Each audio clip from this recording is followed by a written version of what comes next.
International relations factor into today's top stories on CNN 10. I'm Carl Azus. Welcome to the show. We're starting in a nation that's been described as a bridge between East and West. Turkey, between Europe and the Middle East, between the Mediterranean and the Black Sea, has a population of more than 80 million. It's a parliamentary republic, and a major referendum, a vote coming up this Sunday, could dramatically change the way the country is governed. Turkish voters will be deciding whether or not to change their country's constitution and turn its parliamentary system into a presidential one. This would give Turkish President Recep Tayyip Erdogan more power, and it could allow him to stay in office as the nation's leader until 2029. Supporters say there are too many voices in the government and that the amendments would strengthen it with one clear leader. They also say the president would be more effective at stabilizing Turkey and dealing with militants who want the government overthrown. Opponents of the amendment say they'd give the president too much power, that he's already pushed the boundaries, and that the changes would move Turkey away from democracy. The country appears to be deeply divided over the referendum, and it's not certain yet which way voters are leaning.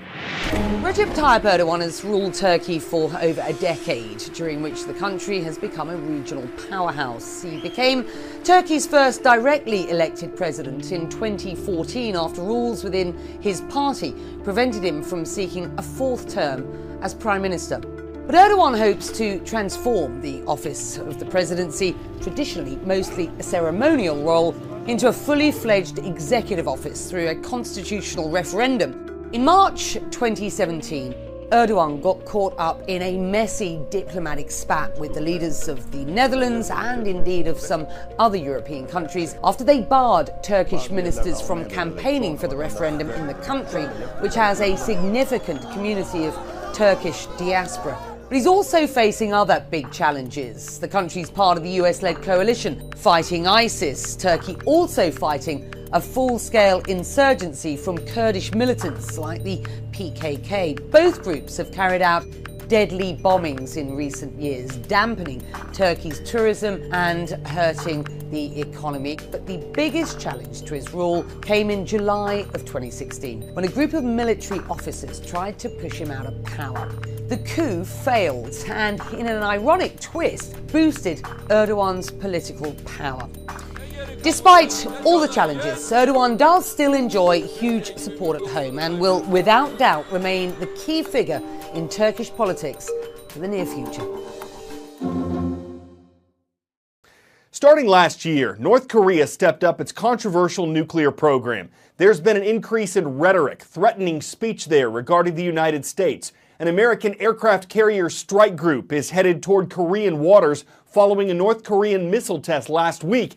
And the communist country issued a warning that it would respond to any, quote, reckless acts of aggression. Meanwhile, China, which borders to the north, is calling for calm. But what's the mood like across the other border in South Korea? It's a U.S. ally, a potential target of the North. Are people there concerned about all this? Simulating an attack on the subway in Seoul, South Korea's emergency services trained to respond to a bomb or gas attack. An air raid siren signals a bigger attack on the population of Seoul. Citizens should move underground quickly to safety. These drills are held once or twice a year and are often ignored by many. The South Korean government says there are more than 18,000 bomb shelters around the country, including subways. This one in downtown Seoul, one of many which doubles up as a bomb shelter. They've also produced these documents, brochures, telling citizens what to do in case of emergencies, including the outbreak of war. But what they couldn't tell us was where we could find these brochures and how many had actually ended up in the hands of the public. There's a distinct lack of concern on the sunny streets of Seoul, a deep-rooted sense of business as usual.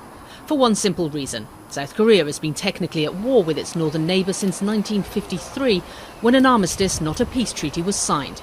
The threat of attack is constant, but also distant. This man says, I'm nearly 70 years old. If I was worried, I would have emigrated. There can't be a second Korean war. As the US military beefs up its presence in Korean waters, experts wonder what President Trump means when he says he'll go it alone if he has to, and whether all options are really on the table. The national security advisor to a former South Korean president says even a preemptive strike on North Korea by the US does not necessarily mean war. I don't believe that Kim Jong-un is crazy. I don't think he's interested in his self-destruction. So he will be very careful. As the rhetoric increases in Washington and Pyongyang, Seoul, for one, is staying calm. Paula Hancock's CNN Seoul. 10-second trivia. What is believed to be the most common element in the universe? Lead, carbon, hydrogen, or helium? The number one element on the periodic table and in the known universe is hydrogen. The Honda Clarity is one of the first production cars powered by hydrogen. It's now on sale to the public, but only in California, and that's also the only state where you can fuel it up. There are 26 hydrogen stations there, and none that'll work outside the state. Sticker price for the car is just under $60,000. It's only offered as a lease, though, of $369 per month plus a down payment. With that, Honda includes $15,000 worth of hydrogen. That's significant because hydrogen can sell for the equivalent of more than $15 per gallon of gas. The car gives off no carbon dioxide emissions, and real-world testing found it to be quiet and comfortable, but with a limited range. It's been advertised as going 366 miles on a full tank of hydrogen, but testers found it actually traveled much less than that. So it's hard to say if hydrogen will fuel future transportation. But a hydrogen train is being tested in Germany. It's not particularly fast as trains go. Its price hasn't been published, but it's expected to be more expensive than common diesel trains.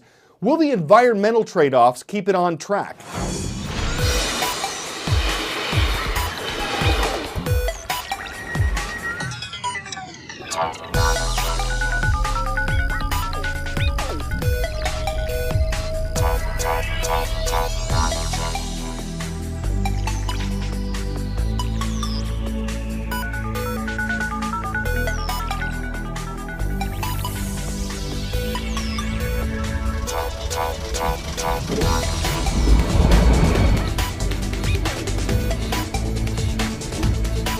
The only exhaust of this train is water, steam, and some little condensed water.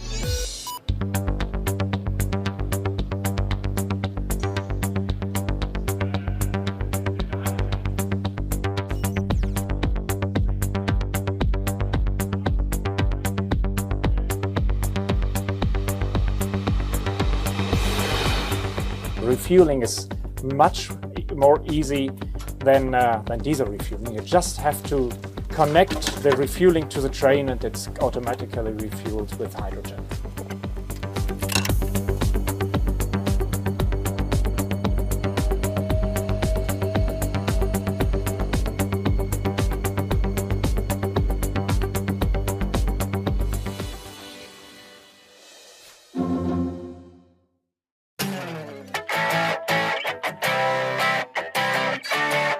Well, here's one way to light up your video blog. A woman in California was recently speaking casually to her viewers when a celestial event took place behind her that was visible across the region.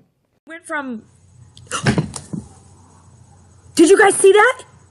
Oh, we saw it. Scientists say it could have been a meteor that exploded apart when it entered Earth's atmosphere, creating that brilliant and startling flash. No one was hurt, so there was nothing to atmosphere. But will this be a meteoric rise of a brilliant blogger? Will it make her a star? Or would critics say she's all flash? We think it shed light on her subjects and made her report very flashionable. I'm Carl Azuz, always on the hunt for meteor puns.